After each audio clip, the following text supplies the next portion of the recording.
Hello, welcome to the self-learning podcast by Dr. Sushma Singh. Let us start discussion on block 5 quantitative methods, unit 15 sampling methods and estimation of sample size.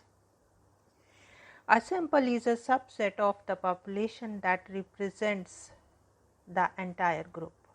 When the population or universe is too large for the researcher to survey all its members because of its cost, the number of personnel to be employed, or the time constraint, a small careful chosen sample is extracted to represent the whole.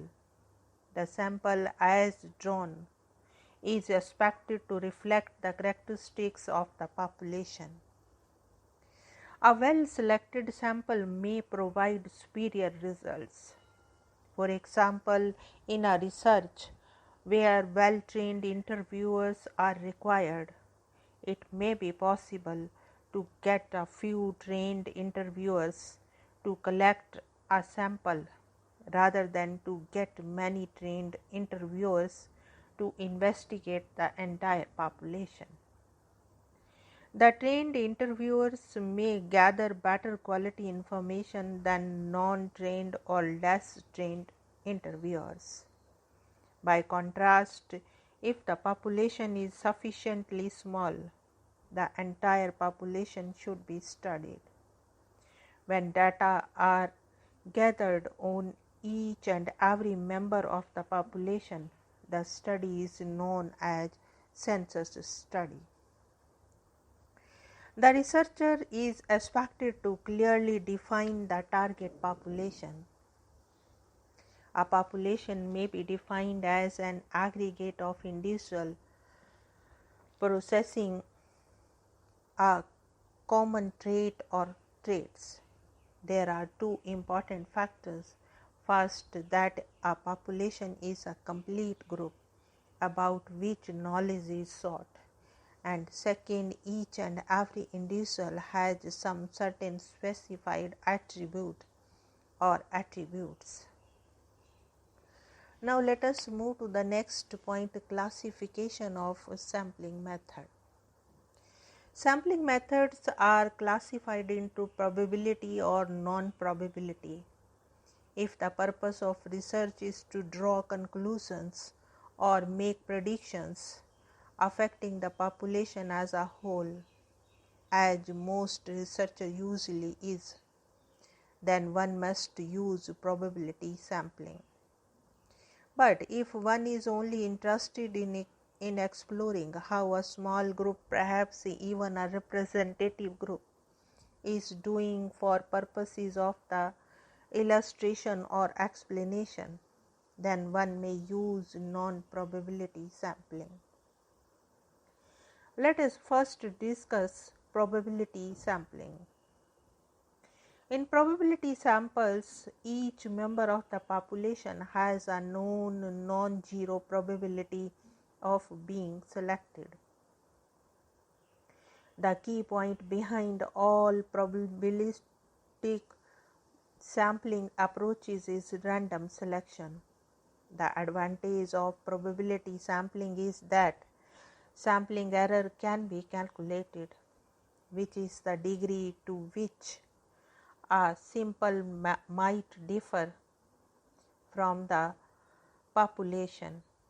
Probability methods include random sampling, systematic sampling, and stratified sampling. We shall discuss each of them. The first one is random sampling. Random sampling is the purest form of probability sampling. Each member of the population has an equal and known chance of being selected. The prerequisite for a random sampling is that each and every item of the universe has to be identified. Random selection is effective in a clearly defined population that is relatively small and self-contained. When the population is large, it is often difficult or impossible to identify its each and every member. So the assemblage of available subjects becomes biased. One obtains a list of all residents or voters list or telephone directory and then selects a sample using a sequence of numbers from a random number table. Random numbers can also be created in numerous computer softwares. Now let us move to the next point, systematic sampling. Systematic sampling is also called an N-name selection technique. After the required sample size has been calculated, every nth record is selected from a list of population members. As long as the list does not contain any hidden order, this sampling method is as good as random sampling method. Its only advantage over the random sampling technique is simplicity. Systematic sampling is frequently used to select a specified number of records from a computer file. The next one is stratified sampling. Stratified sampling is a commonly used probability method that is superior to random sampling because it reduces the sampling error. A stratum is a subset of the population that shares at least one common characteristic. Examples of strata might be males and females, or managers and non-managers. The researcher first identifies the relevant strata and their actual representation in the population. Random sampling is then used to select a sufficient number of subjects from each stratum.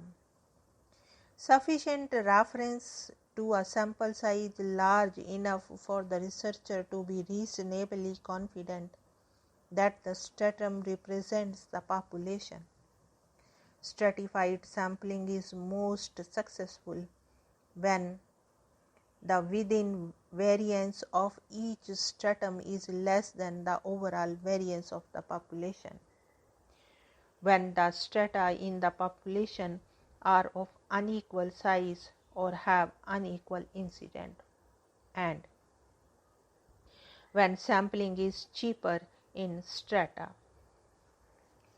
Now let us move to the next point, cluster random sampling.